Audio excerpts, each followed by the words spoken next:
US സർക്കാരിന്റെ പ്രത്യേക സർക്കാർ ഏജൻസിയായ ഡോജിൽ നിന്ന് പടിയിറങ്ങി ശതകോടീശ്വരനും ടെസ്ല സിഇഒയുമായ ഇലോൺ മസ്ക്.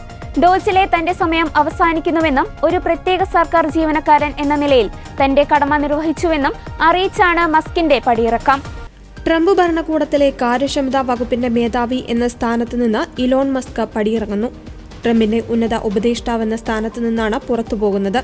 കാര്യക്ഷമതാ വകുപ്പിലെ പ്രത്യേക സർക്കാർ ജീവനക്കാരൻ എന്ന നിലയിലുള്ള തന്റെ കാലാവധി അവസാനിക്കുമ്പോൾ പ്രസിഡന്റ് ട്രംപിന് നന്ദിയെന്നാണ് മസ്ക് സമൂഹമാധ്യമമായ എക്സിൽ കുറിച്ചത്.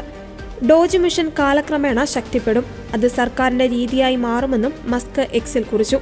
ട്രംപിനെതിരെ വിമർശനം ഉന്നയിച്ചതിന് പിന്നാലെയാണ് മസ്കിന്റെ പടിയിറക്കം.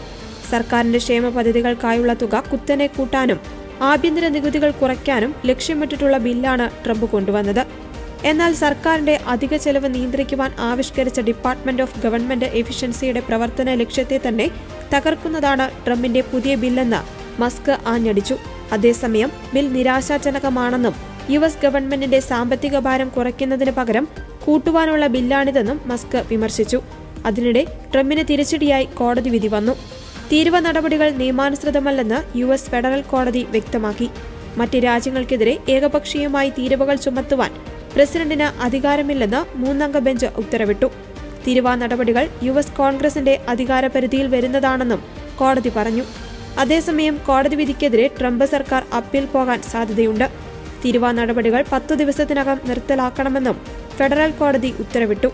അമേരിക്കയുടെ സാമ്പത്തിക അടിയന്തര സാഹചര്യം മെച്ചപ്പെടുത്തുവാനാണ് തീരുവ നടപടികളെന്ന് വൈറ്റ് ഹൌസ് പ്രതികരിച്ചു.